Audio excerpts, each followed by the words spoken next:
Hello दोस्तों, आप सभी का स्वागत है एक बार फिर से एस्ट्रो गुरु चैनल पर। मैं आपके लिए लेकर आया हूं टैरो विद कृष्ण में एक नया सेशन। और आज के लिए जो टॉपिक है वो है कि क्या आप अपने जीवन के सही पथ पर हैं।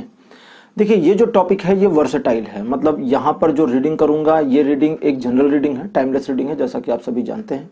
तो जब से आप इसे देख रहे हैं वहीं से ये आपसे रेजोनेट होगी 70 से 100% के बीच में।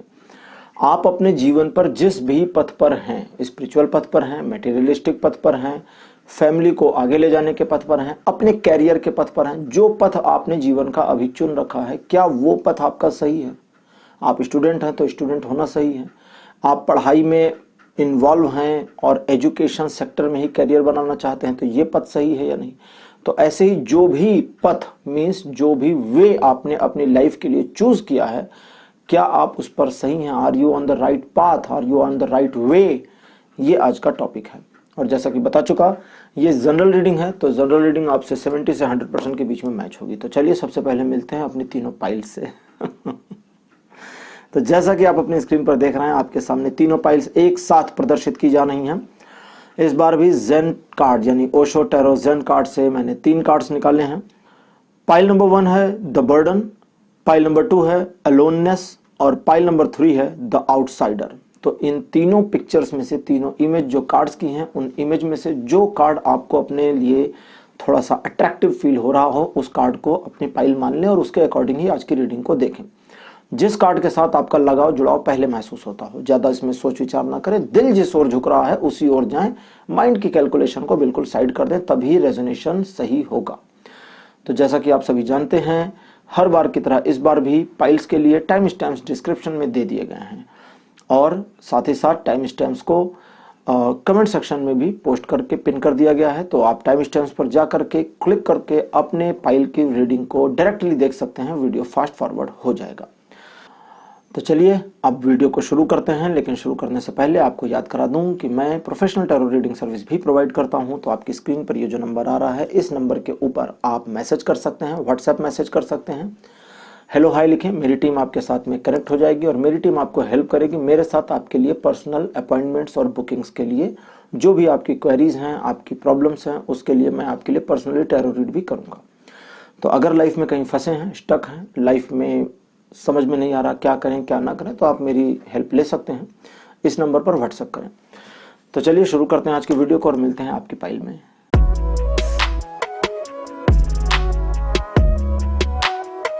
हेलो पाइल नंबर 1, आप सभी का स्वागत है। आपने अगर द बर्डन नाम का कार्ड चूज किया था, जैसा आप अपनी स्क्रीन पर देख रहे हैं, तो आपकी पाइल नंबर है 1।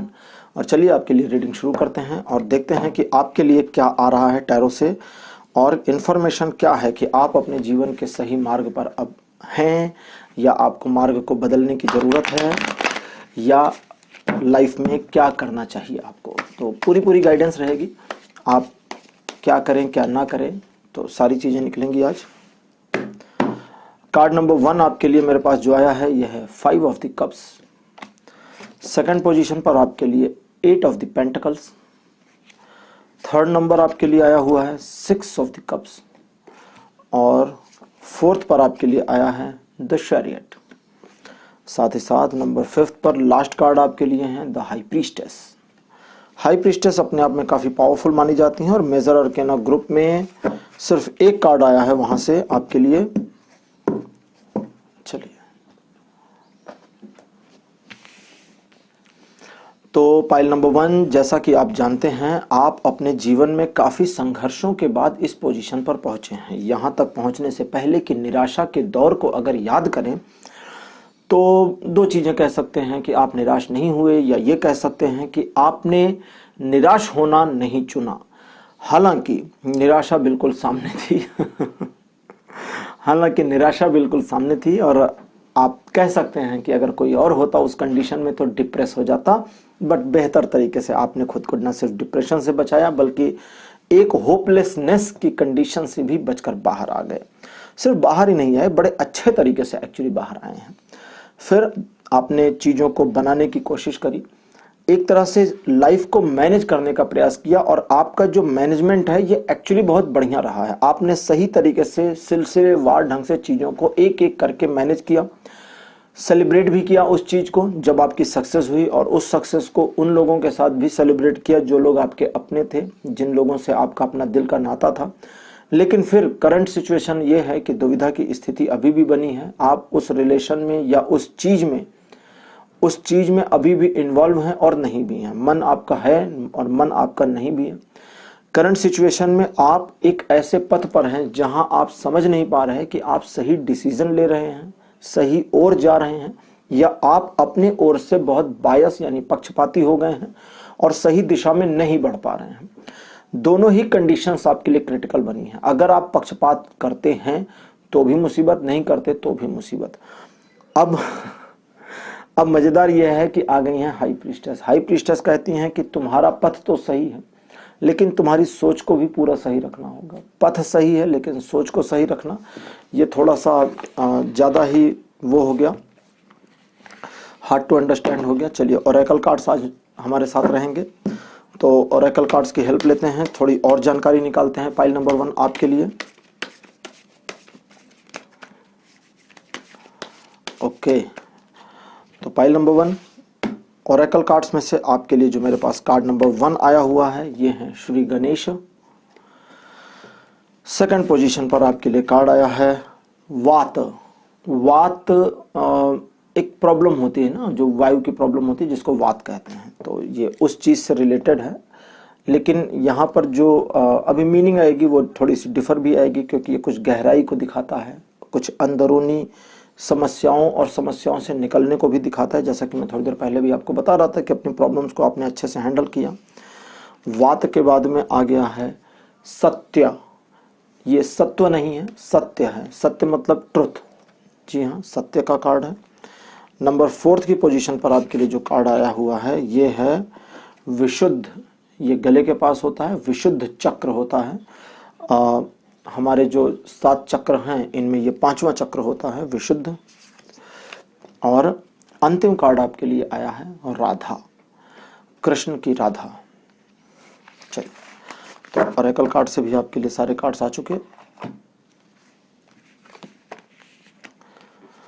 तो पाइल नंबर 1 आपने, मतलब आज का जो वीडियो हमारा टॉपिक है ये है कि क्या आप अपने सही पथ पर जीवन के हैं या नहीं हैं। गणेश जी के बारे में यहाँ पर पहले बताना चाहूँगा।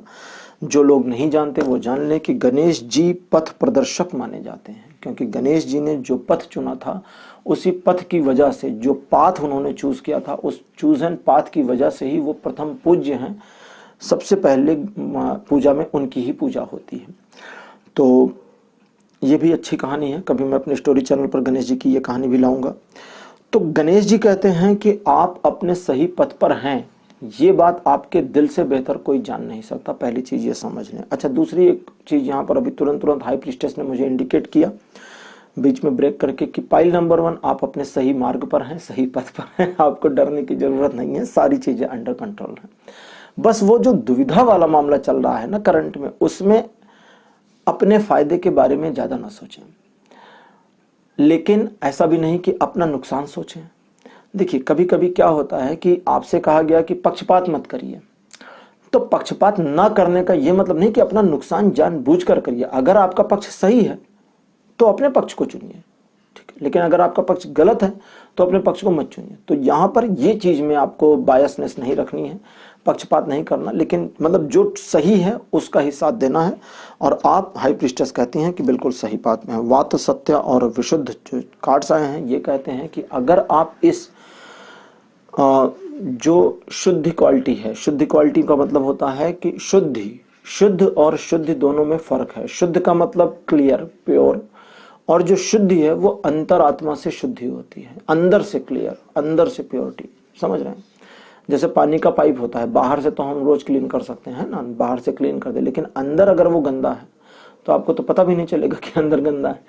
तो वो अंदर की गंदगी जो है बाहर के पानी को भी गंदा कर सकती है। तो ये ऐसा ही है कि आप अपने अंदर को, इनर सेंस को, उसको क्लीन करने का काम करें। जितना ज्यादा उसमें प्योरिटी और क्लियरनेस लेकर आएंगे, सच्चाई आपके सामने उतनी ज्यादा आएगी। आप अपने मार्ग, अपने पथ पर। बाकी के कार्ड भी आ गए हाई प्रीस्टेस को सपोर्ट करते हुए, कहते हैं सही है, लेकिन विशुद्ध का कार्ड कहता है कि आप सही होने के बावजूद क्या कहते हैं, ये सबसे इंपॉर्टेंट है। जैसे क्या कहते हैं। जैसे आप अगर ये कहते हैं कि मैं बहुत बढ़िया काम कर रहा हूँ, सबसे best, I am the best, अहंकार झलकता है, तो आपका अहंकार ही आपको किल कर देगा, मार देगा।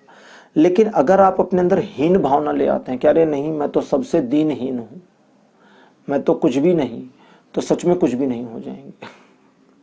तो अब क्या करें। तो राधा कहती हैं जैसे हो वैसे रहो।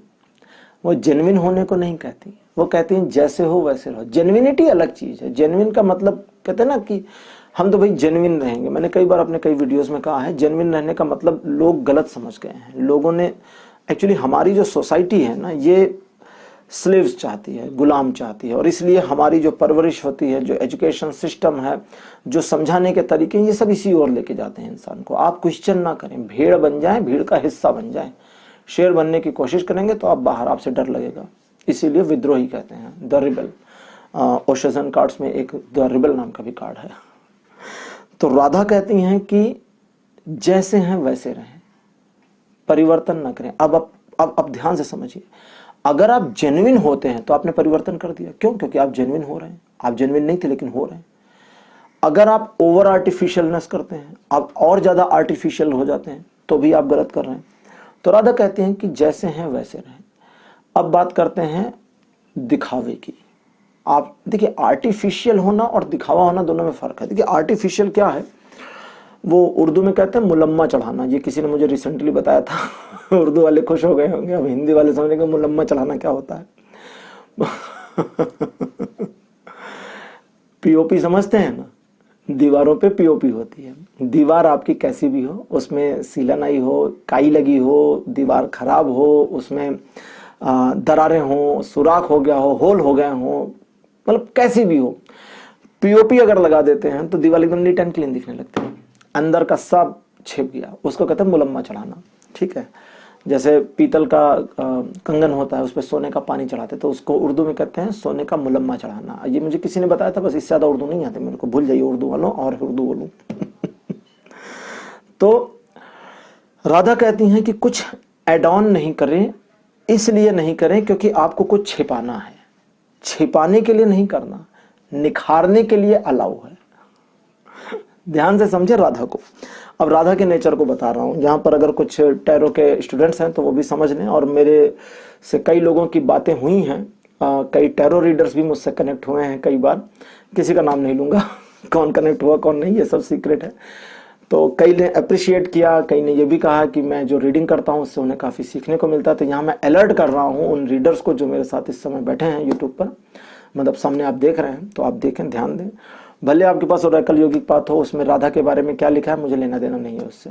ठीक है, मैं राधा क्या बता रही हूँ वो बता रहा हूँ। अब आप समझें, यही एक चीज़ है मेरी प्रॉब्लम, जिसे मैं अभी तक रिजॉल्व नहीं कर पाया, और जिसकी वजह से मैं अभी टैरो टीचिंग नहीं कर रहा हूँ, क्योंकि मेरा जो जुड़ाव है वो स्पिरिचुअल लेवल पर है, और मेरे जुड़ाव को मैं स्टूडेंट को समझा नहीं पाऊंगा, क्योंकि बुक्स में तो सीधे स्टेप्स लिखे ना, ये फॉलो करो मामला खत्म, तो वो बुक से मैं चलता नहीं हूँ।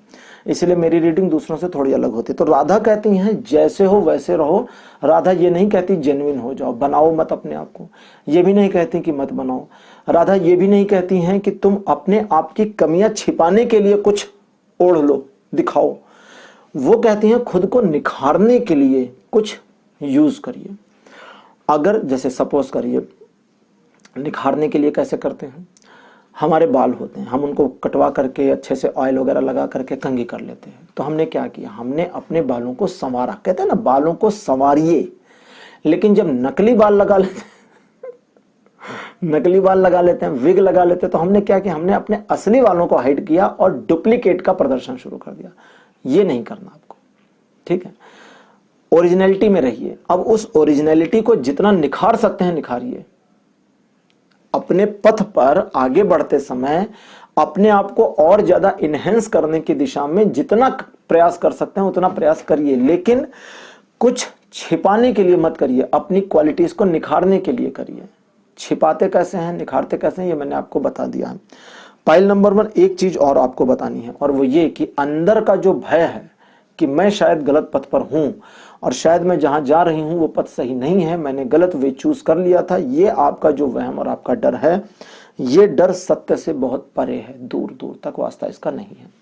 इस डर से आप इसलिए कोलैबोरेट हो गए हैं, इत्तेफाक आपका हो गया है, जिसकी वजह से मतलब इसलिए आपका कोलैबोरेशन इस डर से हो गया है क्योंकि ये जो डर है ये आपको एक सिक्योरिटी प्रदान करता है कि अगर आप गलत पथ पर हैं बाई चांस भी, तो आप पहले हमने सोचा था, मुझे लग रहा था मैं गलत रास्ते पर हूं, लेकिन अगर आपने सोचा था कि आप सही रास्ते पर हैं और अब कोई प्रॉब्लम हुई तो फिर सारी लेनी देनी तो आपकी हो जाएगी। तो इसलिए इसको समझें।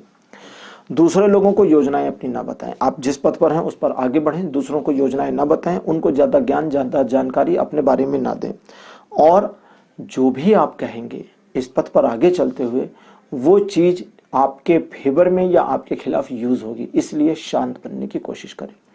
सिस्टमेटिक वे में काम करना आपके लिए हमेशा फायदेमंद रहेगा, तो उस चीज को कैरी ऑन करते रहें। तो पाइल नंबर 1 आपके लिए आज की रीडिंग यहीं तक। जब जैसा कि मैंने पहले बता दिया था कि आप सही पथ पर हैं, सही मार्ग पर हैं, तो डरने की जरूरत नहीं है। आज का वीडियो, आज का टॉपिक आपके लिए पाइल नंबर 1 यहीं क्लोज होता है। अगले वीडियो में एक नए टॉपिक के साथ आपसे फिर मुलाकात होगी, और तब तक के लिए बाय बाय।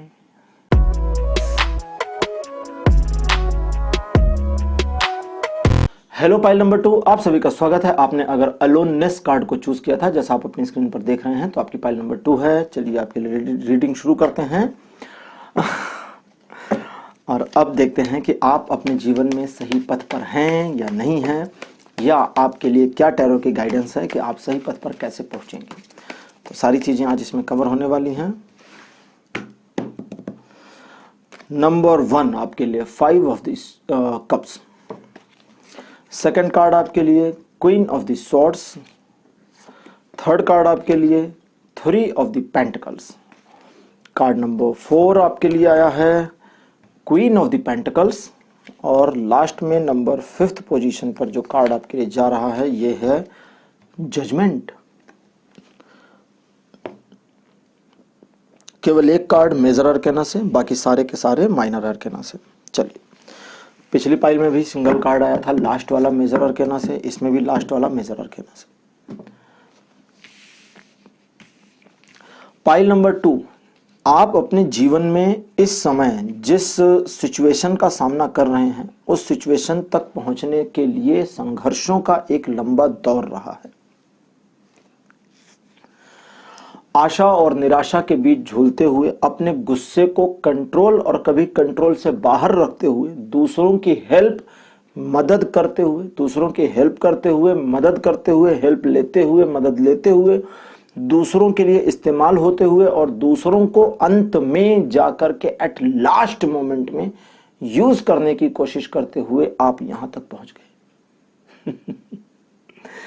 कभी यूज नहीं किया, लेकिन लास्ट में आपको लगा कि चलो ये भी कर लें, इतना सब कुछ किया तो ये भी सही है ना। वैसे जैसे मतलब कंडीशन आपकी जो है उसको मैं डिफाइन करूं, नाम नहीं याद है, एक पर्सन था, है मतलब, उनके बारे में कहीं मैगजीन में मैंने पढ़ा था। उन्होंने एक बुक लिखी और बुक बड़ी फेमस हो गई, और बुक सुपर डुपर हिट हो गई और मल्टीपल लैंग्वेजेस में ट्रांसलेट हो गए, दुनिया भर में बिकने लगी, और उनको बुकर जो एसोसिएशन उसने नॉमिनेट किया।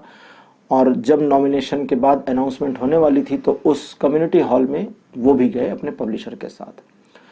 बाद में वो जीत गए। जीतने के बाद जब रिपोर्टर्स ने पूछा कि जब आप सर हॉल में बैठे थे और अचानक से आपका नाम लिया गया तो कैसा लगा, तो उन्होंने कहा यकीन मानिए मुझे पहली फीलिंग आई कि अब मैंने क्या कर दिया। उसकी जिंदगी में इतनी ज्यादा निगेटिविटी हो चुकी थी, इतनी ज्यादा परेशानियां आ चुकी थी कि उसके माइंड में जो पहला थॉट आया वो आया कि अब मैंने क्या किया जो मेरा नाम इतनी जोर से बुलाया जा रहा है, अब क्या कर दिया। तो उसके पब्लिशर ने कहा you one you one you one, तुम जीत गए। तब उसे पता चला कि अच्छा मैं जीत गया हूं, और ये पॉजिटिविटी में बुलाया। तो आप भी इस पोजीशन तक थक हार कर, उलटते पलटते गिरते हुए पहुंच ही गए, है ना। और जब पहुंच गए हैं तो अब इतनी मुश्किलें झेल करके जब पहुंचे हैं तो आपको क्या लगता है आप गलत पाथ पर हैं? नहीं, आप गलत पाथ पर नहीं, आप सही पाथ पर हैं। लेकिन आगे के लिए आप प्रिपेयर हो जाएं। क्यों? क्योंकि आगे आपके जीवन में एक परिवर्तन आने वाला है। अच्छा, ये जो परिवर्तन है ये उस तरह का परिवर्तन नहीं जैसा मैं अक्सर बताता हूँ कि लाइफ में चेंज आएगा, चीजें रीसेट होंगी, परिवर्तन पेनफुल होगा, वो वाला परिवर्तन नहीं है। ये दूसरा परिवर्तन है। ये परिवर्तन है कि अब ईश्वर आपको परखेंगे। ईश्वर आपको जज करेंगे, जजमेंट का कार्ड आया है। ईश्वर देखेंगे कि आप किस चीज के लायक हैं। याद है मैंने एक बार बहुत पहले किसी वीडियो में कहा था कि अगर कुछ चाहिए तो ग्राही बनिए। जैसे कई लोग जो हैं वो जो एक प्रैक्टिस करते हैं, अपने आप को अफर्मेशन देते हैं चीज़ों को अट्रैक्ट करने की, ठीक है, लॉ ऑफ अट्रैक्शन कहते हैं उसको। मैं लॉ ऑफ अट्रैक्शन के बारे में यहाँ कुछ भी नहीं कह रहा। तो वो जो लॉ ऑफ अट्रैक्शन है वो एक अलग ढंग से काम करता है, लेकिन कभी कभी लोग उसको अलग ढंग से यूज कर लेते हैं। यहाँ पर लॉ ऑफ अट्रैक्शन सिर्फ नाम दिया गया है, मामला तो ईश्वर का, ये भगवान ही देते हैं, सब कुछ उनका है, सब वही देंगे, उनके अलावा कौन देगा। तो मैंने जब कहा ग्राही बनिए, ग्राही का मतलब taker. If somebody gives you तो यू जस्ट टेक दैट ना। अगर आप नहीं लेंगे तो फिर क्या होगा, उसके पास तो उसकी चीज वापस चली जाएगी।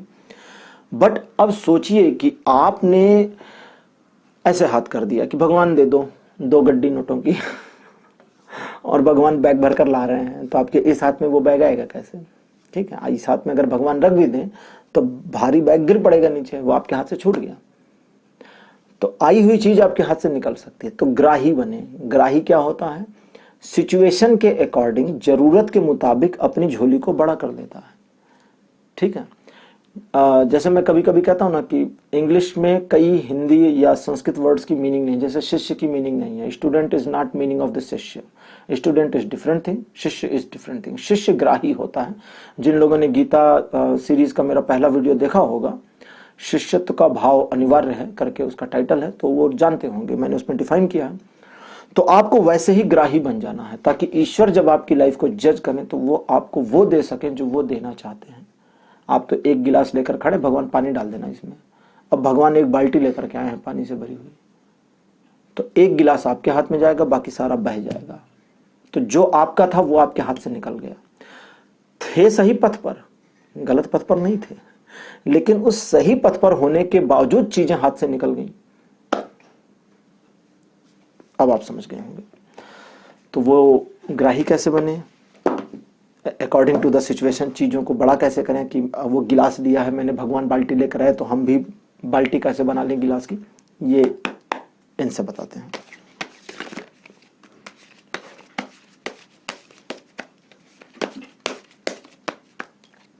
चलिए,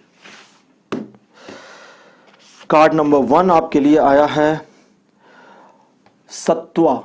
ये सत्य नहीं है, it is not truth, it is सत्व। सत्व मीन्स इसकी इंग्लिश में मीनिंग नहीं है। सत्व, रज, तम। तम का अब आप डार्कनेस ले लें, लेकिन वो डार्कनेस नहीं है। तम इज डिफरेंट थिंग। तम गुण, तमस गुण, रजो गुण, सत्व गुण। अब रजो गुण को लोग रॉयल एटीट्यूड या रॉयल गुण में ले लेते हैं, रॉयल नहीं है, वो दूसरा है। अब आया अगला ओजस। अब ये ओजस सुनने में इंग्लिश लगता है, ये ओज है हिंदी का, इसको ही, अब इसकी भी इंग्लिश नहीं थी तो उन्होंने आगे ज के आगे एस लगा दिया, तो ओजस हो गया। तीसरा कार्ड आपके लिए है कर्म।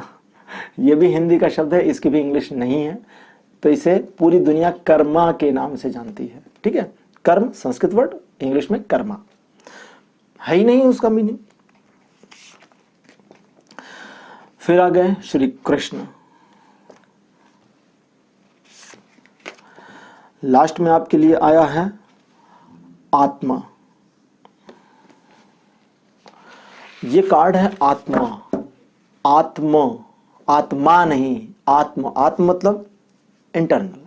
थोड़ा सा ये भी डिफिकल्ट है अपने आप में। Not exactly internal, eternal, it is just like that. It is between the atma and internal of your sense. तो वो उनके बीच का कुछ है, अब इसको हम समझा नहीं सकते ना, अब कैसे समझाएं। चलिए छोड़ते हैं, कार्ड्स की बात करते हैं, आपको आपके पथ पर वापस लेकर आते हैं और आपको बताते हैं ग्राही कैसे बनेंगे। कृष्ण आपके लिए आ गए हैं, कृष्ण बैठा भी है, कृष्ण आए भी हैं, तो 2-2 कृष्ण आपके साथ, तो समझिए लाइफ आपकी होगी सेट। ठीक है, अर्जुन को तो एक ही मिले थे ना। तो देखिए, आप जैसा मैंने कई बार बोला है ना कि कर्म जो है वो आपकी लाइफ को डिफाइन और डिसाइड कर सकता है और आपके आने वाले गोल्स को सेट या रीसेट कर सकता है। तो कर्म के ऊपर पूरा जोर आपका रहना चाहिए, पहली चीज ये। लेकिन जो भी कर्म करें वो कैसे करें? ग्रेसफुल करें। कर्म, जो भी काम आप करते हैं, कर्मा कर रहे हैं, अपने पथ पर आप आगे बढ़ रहे हैं, उसमें हेजिटेशन नहीं होनी चाहिए, उसमें दिखावा नहीं होना चाहिए, उसमें गिल्ट नहीं होनी चाहिए, पूरा ग्रेस होना चाहिए। अगर आप कहीं मजदूरी का ही काम कर रहे हैं तो वो मजदूरी का काम भी ग्रेसफुल तरीके से करें। सिर्फ एक एग्जाम्पल है, मुझे नहीं पता कौन देख रहा है मेरे चैनल को। अगर आप एक जज हैं तो वो ग्रेसफुल तरीके से करें, अगर लॉयर हैं तो ग्रेसफुल तरीके से करें। सत्व का कार्ड आया हुआ है यहाँ पे, ठीक है। लॉयर्स को इससे आगे नहीं कहना है मुझे, वो समझ गए। जिस भी प्रोफेशन में आप हैं, जो भी आप करते हैं, स्टूडेंट हैं तो ग्रेसफुल तरीके से करें। अगर आप स्टूडेंट हैं तो सोच के देखिए, आपके टीचर कहते होंगे पढ़ाई करो, मम्मी पापा कहते होंगे पढ़ाई करो, आप सही पाथ पर पढ़ाई कर रहे हैं, सही तरीके से कर रहे हैं या नहीं कर रहे हैं, ये आपको पता है। Are you self satisfied? मैं ये स्टूडेंट से पूछ रहा हूं। अगर नहीं तो आप सही पथ पर होने के बावजूद गलत काम कर रहे हैं। समझ गए? सिंपल सी बात है ना, कि जैसे समझिए कि एक बैंक है खुला, ओपन, आपको छोड़ दिया गया कि जाओ जी बैंक में से जो लूटना है लूट लाओ। आप गए, प्रिंटर में से A4 शीट उठाई और घर लेकर चले गए। अरे स्ट्रांग रूम में जाओ, नोटों की गड्डी लेकर आओ यार। तुम बैंक में घुसे हो, तुम्हें छूट मिली है भाई लूटने की, तो A4 शीट उठाकर क्यों ला रहे हो प्रिंटर में से? वो तो बाहर से खरीद लेना 100-200 रुपए का है। तो ये समझ लीजिए, आप सही जगह तो थे लेकिन आपने उसका यूटिलाइजेशन गलत कर लिया। तो अगर आप सही पथ पर हैं और यूटिलाइजेशन गलत करते हैं तो प्रॉब्लम होगी। अब कृष्ण कहते हैं कि आप अपने अंदर क्षमता को विकसित करें। मैंने बताया था ना कि मैं आपको बताऊंगा कि पात्र को बड़ा कैसे करना है, वो गिलास को बाल्टी में कैसे या और बड़े पात्र में कैसे बदलना है, ताकि भगवान जो ला रहे हैं सब मिल जाए मुझे, कहीं जाए ना, एक बूंद भी इधर उधर ना जाए। तो कृष्ण कहते हैं आत्मचिंतन करो, पहला काम। आत्मा का कार्ड आया, कहते हैं आत्मचिंतन करो। फिर ओजस का कार्ड, जैसा कि बता ही दिया मैंने आपको, ग्रेसफुल रहना है। सत्व का कार्ड आया है, कर्म का कार्ड आया है, कृष्ण का कार्ड। ये 3-4 कार्ड मिलकर के कहते हैं कि पहला काम आत्मचिंतन करें, दूसरा काम अपनी क्षमता को बढ़ाएं। अब क्षमता क्या होती है? अब मैं इसकी इंग्लिश खोजता हूं। देखिए, कैपेबिलिटी को क्षमता से लिया जाता है। कैपेबिलिटी कई तरह की होती है, क्षमता एक अलग चीज है। कैपेबिलिटी होती है कंप्लीट, कि जैसे कहते हैं ना कि somebody is capable for this thing, he is or she is capable for that thing। तो वो जो कैपेबिलिटी है वो पैरामीटर में है, यहां से यहां तक है, इससे आगे नहीं है। लेकिन जो क्षमता है, उस क्षमता को जरूरत पड़ने पर बढ़ाया जा सकता है। क्षमता फ्लेक्सिबल होती है। कंपैटिबिलिटी को ही समझ लें आप, कि एक ऐसी कंपैटिबिलिटी आपके अंदर हो, एक ऐसी कैपेसिटी आपके अंदर हो, कैपेसिटी समझ लें आप इसको, ऐसी कैपेसिटी आपके अंदर हो जिस अब कैपेसिटी भी अपने आप में एक दायरे में बंधी होती है। एक बर्तन है, उसकी कैपेसिटी है, साइंस के स्टूडेंट जानते होंगे, हर चीज की कैपेसिटी फिट है, फिक्स है, वो उससे आगे नहीं है। लेकिन क्षमता आपकी अधिक या कम हो सकती है। आज ज्यादा क्षमता थी तो 6 रोटी खा गए, कम क्षमता थी तो 2 रोटी खाए। तो ये फ्लेक्सिबल है। तो ऐसे ही अपने आप को क्षमतावान बनाएं। अब उसको आप इंग्लिश में जो भी समझें, मैंने आपको इतनी देर से डिफाइन कर दिया। और कृष्ण कहते हैं कि आपकी क्षमता ही है जो ईश्वर की नजरों में आपको न सिर्फ ऊंचा उठा देगी बल्कि आपको ग्राही बना देगी। और ईश्वर को एक्चुअली पता होगा कि हम किसे और कितना दे रहे हैं, क्योंकि उनको भी, जैसे अब आप अभी सोचिए, किसी को आप पानी दें और पानी जब गिलास में डालते हैं और वो जरा सा हिला दे और पानी टेबल पर गिर जाए तो आपको बड़ा बुरा लगता है। छोटा सा थोड़ा सा पानी गिरा लेकिन आपको बुरा लग जाता है। तो आप गिलास लेकर खड़े रहो, ईश्वर ने बाल्टी से उलेड़ा पानी को और पानी सारा बह गया और एक गिलास पानी आपके हाथ में आया, तो ईश्वर को कितना बुरा लगेगा कि अरे यार यही बना रखा है मैंने। तो उनको बुरा ना लगने दे। सबसे लास्ट में आपके लिए मैसेज वो ये है, जैसा कि मैंने बताया, अपनी क्षमता को इनहेंस करें, अपनी क्षमता को बढ़ाने पर जोर दें। और भविष्य में आपके लिए जो भी चीजें आ रही हैं वो पहली चीज तो पॉजिटिव है, ये समझ लें।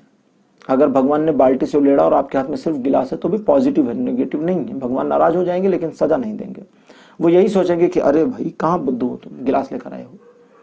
ठीक है, बचकान, भगवान है, आप बच्चे हैं तो आपकी बचकानी हरकत मान लेंगे और बिल्कुल बुरा नहीं मानेंगे। लेकिन आप अपॉर्चुनिटी को खो देंगे। तो इसलिए अपॉर्चुनिस्ट बनिए। एग्जैक्टली सही वर्ड आपने सुना, मैंने कहा अपॉर्चुनिस्ट बनिए। अपनी कैपेसिटी, अपनी क्षमता को बढ़ाइए ताकि आप ग्राही बन सकें। अब ग्राही की हिंदी, ग्राही हिंदी है, इसको हिंदी में समझे, इसकी संस्कृत मतलब इसकी इंग्लिश नहीं है। ग्राही को टेकर नहीं कह सकते, टेकर दूसरा चीज होता है। तो ग्राही बने, और ग्राही जब आप बनेंगे तो आप अपने पथ का सही इस्तेमाल कर पाएंगे। तो पाइल नंबर 2 आपके लिए आज की रीडिंग यहीं तक। आज का टॉपिक, आज का वीडियो आपको कैसा लगा, अपने एक्सपीरियंस, अपने अनुभव कमेंट सेक्शन में जरूर लिखिए। इस वीडियो को लाइक करिए, शेयर करिए और मेरे चैनल को सब्सक्राइब जरूर करिए। अगले वीडियो में आपसे फिर मुलाकात होगी, तब तक के लिए बाय बाय।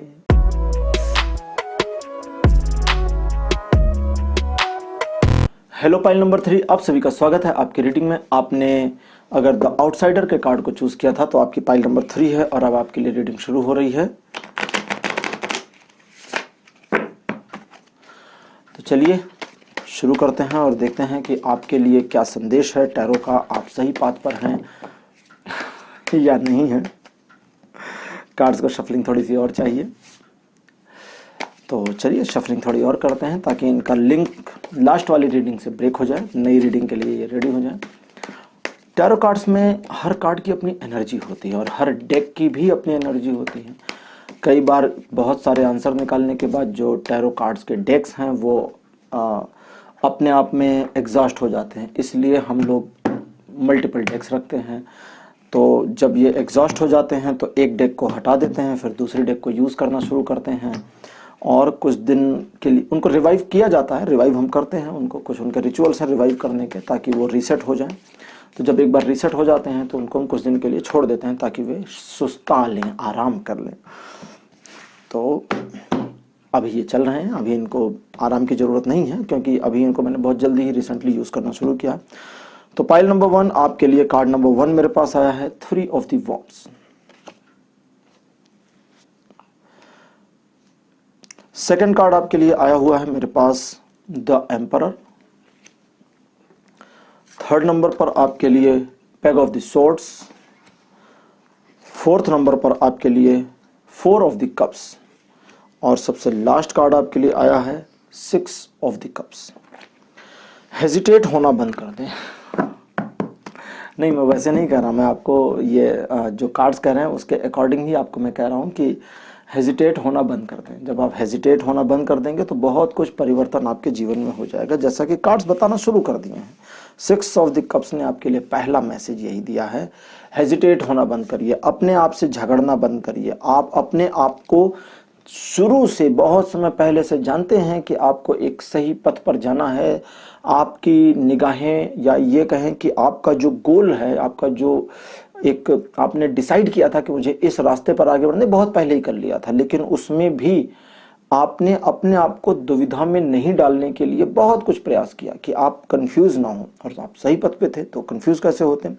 फिर समय ऐसा हुआ कि जब आप अपने आप को ये मानकर चलने लगे कि आपको जीवन का सही पथ मिल गया है और अब आपके जीवन में कोई प्रॉब्लम नहीं है और इसी रास्ते पर आगे बढ़ते जाना है। लेकिन फिर दिमाग तो दिमाग है, नई नई चीजें आनी शुरू हुई और उन नई नई चीजों में आपने कुछ नया नया सोचना शुरू किया और जब नया नया सोचना शुरू किया तो आज की कंडीशन में पहुंच गए जहां आपको लगता है कि कुछ कमी है, कुछ ऐसी चीज है जिसकी वजह से मैं जीवन में आगे नहीं बढ़ पा रहा या आगे नहीं बढ़ पा रही।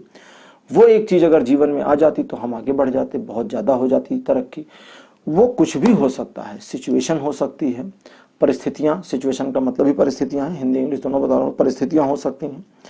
लोग हो सकते हैं कि फला पर्सन मेरे साथ होते तो बहुत बढ़िया होता, या किसी तरह की कोई डिग्री या अपॉर्चुनिटी होती है कि ये डिग्री मेरे पास होती तो अच्छा होता, फला अपॉर्चुनिटी लाइफ में होती तो बढ़िया होता, ये होता तो वो होता, वो होता तो ये होता, क्या होता तो क्या ना होता, पता नहीं क्या क्या होता।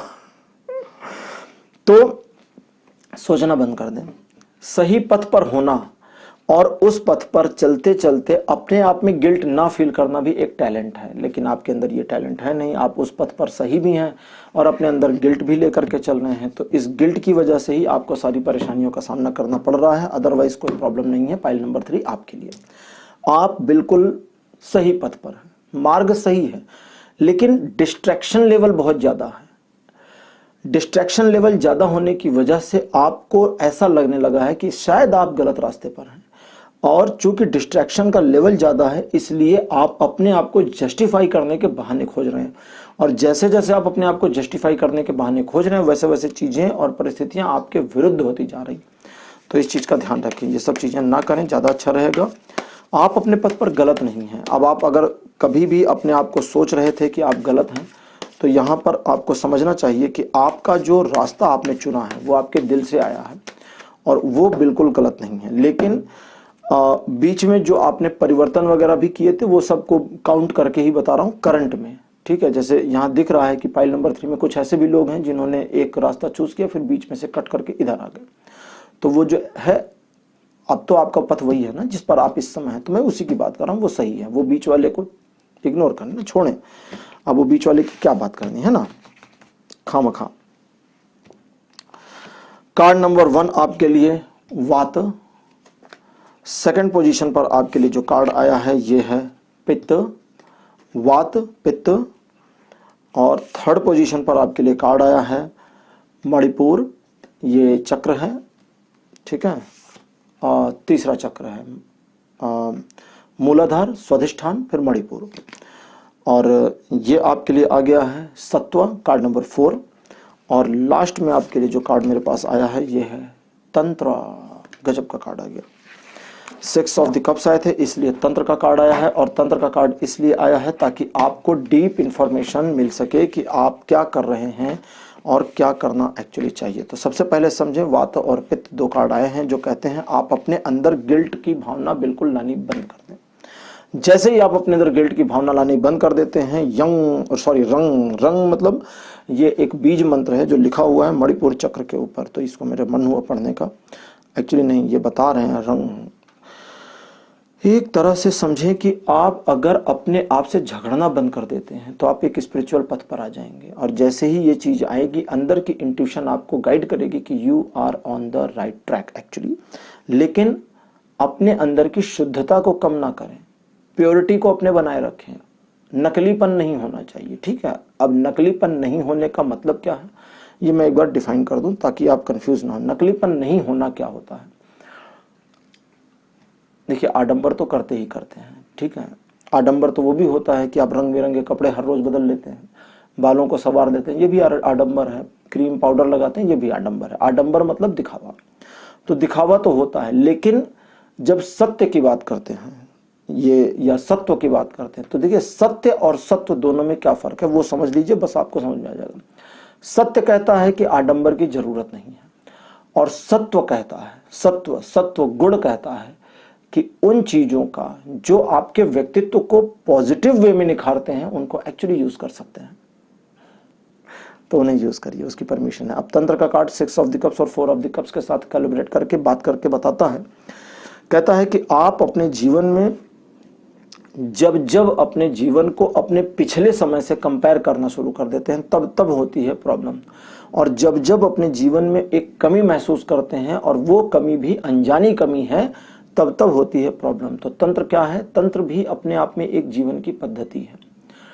कभी मैं अपने सेकंड चैनल पर तंत्र के बारे में डिटेल बताऊंगा, तो यहाँ शॉर्ट में बताता हूँ। तंत्र अपने आप में एक जीवन की पद्धति है। तंत्र की क्रियाएं जो हैं वो थोड़ी सी नॉर्मल क्रियाओं से अलग होती हैं। वैदिक क्रियाएं थोड़ी अलग हैं, तांत्रिक क्रियाएं थोड़ी अलग हैं। जैसे आपने एक सिंपल सी क्रिया बता देता हूँ, उसी से आइडिया ले लें। गणेश जी की पूजा होती है, हर साल भारत में मनाई जाती है, मूर्ति बनाई जाती है, फिर विसर्जित कर देते हैं। दुर्गा जी की पूजा होती है नवरात्रों में, फिर विसर्जित कर देते हैं। तो ये जो उनकी मूर्ति बनाकर पूजा करना है और पूजा करने के बाद उनको ले जाकर के नदी में विसर्जित कर देना। विसर्जन एक संस्कृत वर्ड है जिसको हिंदी में कहेंगे बहा देना, इंग्लिश में कहेंगे, ठीक है, समझ गए। तो ये चीज क्यों करती है, कोई भी वैदिक रीति जो है वो देवता की मूर्ति को हटाने की, ध्वंस करने की परमिशन नहीं देता, लेकिन तंत्र परमिशन देता है। तंत्र कहता है कि नाउ नहीं, if you are practising the tantra you will become on the stage और you will become on a position where the statue of the god, Hindi में बात करते हैं। तंत्र कहता है कि अगर आप तंत्र की प्रैक्टिस करते हैं तो आने वाले समय में एक ऐसी पोजीशन पर आप पहुंचेंगे जहां आपके और भगवान के मध्य में वो मूर्ति बाधा कर देगी, तो उसे भी हटा दीजिए, ठीक है। गॉड इज फॉर्मलेस बहुत सारे लोग कहते हैं, मैं इस पर किसी दिन अपने चैनल पर बात करूंगा और अब समझ ही जाए मैं क्या कहूंगा। जब कहूंगा तब कहूंगा। तो ये कहते हैं कि अपने में विश्वास करें। जब तक स्वयं पर विश्वास नहीं होगा, तंत्र कहता है तुम आगे ही नहीं बढ़ सकते। वैदिक रीतियां तो बड़ी आसान है, कहते हैं सुना होगा आपने कि तंत्र बहुत मुश्किल काम है। तंत्र को वो तांत्रिक, वो अघोरी तांत्रिक, वो भूत प्रेत वाली चीजों से न जोड़ें, ठीक है। तंत्र में है विद्याएं, शमशान विद्याएं वगैरह हैं, लेकिन इसको उन चीजों से न जोड़ें। सिंपली समझें, नॉर्मल की बात कर रहा हूं। तो तंत्र कहता है कि अगर आपका स्वयं पर विश्वास नहीं है तो 1 इंच आगे नहीं बढ़ पाएंगे, लेकिन स्वयं पर विश्वास है तो हर इंच आपकी मदद की जाएगी और आपको आगे बढ़ने में सहयोग दिया जाएगा।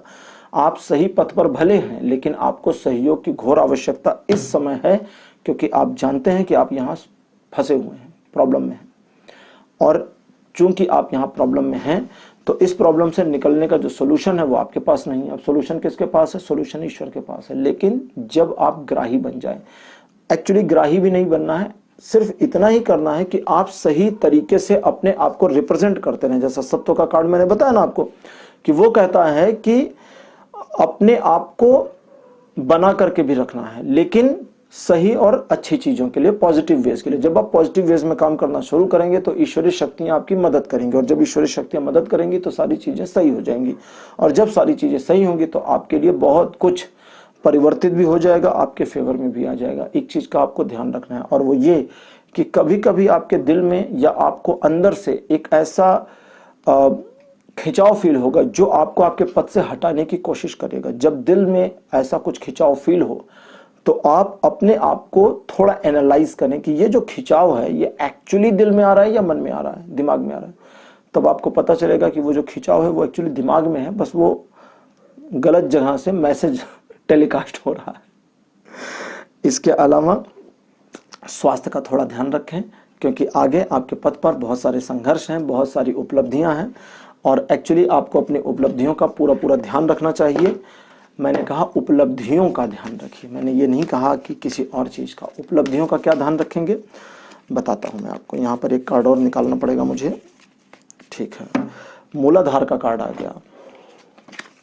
मूलाधार पूरी तरह से रेडिश लाल रंग में डूबा हुआ। मूलाधार का कार्ड सिंपल सी एक बात कहता है कि अगर इनिशिएट को भूल गए तो आगे होगी प्रॉब्लम। शुरू कहाँ से किया था ये याद होना चाहिए, ठीक है। कहते हैं ना कि कितना भी बड़े आदमी बन जाइए, पैर जमीन पर टिकाए रखिए। मीनिंग जमीन से ही तो शुरू किया था ना आपने, तो जमीन को याद रखो। क्यों? क्योंकि जमीन को याद नहीं रखोगे तो खड़े कहां पर होगे, फिर तो हवा में हो गए। तो मणिपुर का मूलाधार का कार्ड भी आया है जो कहता है कि अपनी जड़ों को याद रखिए। स्टेज 1 को हमेशा रिमेंबर रखेंगे तो आप कभी प्रॉब्लम में नहीं फंसेंगे, और आने वाले समय में चीजें स्मूथ होती चली जाएंगी, क्योंकि आपने स्टेज 1 को याद रखा है और आपको पता है आप वहां से आ रहे हैं, ठीक। तो ये चीजें इस तरह से काम करेंगी और इस तरह से आपके जीवन को बेहतर बनाएंगी। सही पथ पर आप हैं, लेकिन अपने आप में गिल्ट लानी बंद कर दें, ईश्वर से झगड़ना बंद कर दें, अपने पुराने ख्यालों को वर्तमान की चीजों से तुलना करके अपने आप को तंग करना बंद कर दें।